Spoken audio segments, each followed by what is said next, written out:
নমস্কার। আজ 25শে বৈশাখ কবিগুরু রবীন্দ্রনাথ ঠাকুরের জন্মদিন। কবিগুরু রবীন্দ্রনাথ ঠাকুরের প্রণাম জানিয়ে আজ আমি একটি রবীন্দ্রনৃত্য এবং কবিতা পাঠ করব।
রবীন্দ্রনাথ ঠাকুরের লেখা।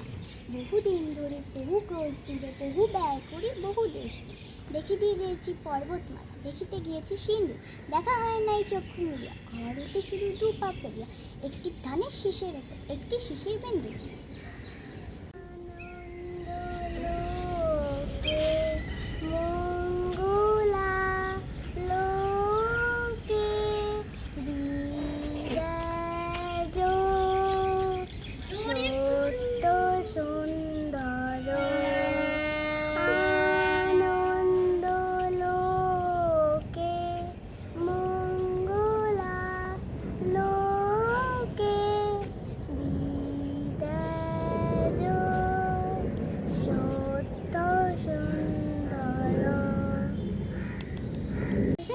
হিমের পরশ লেগেছে হবার পরে, সকালবেলায় ঘাসের আগায় শিশিরে লেখা ধারে।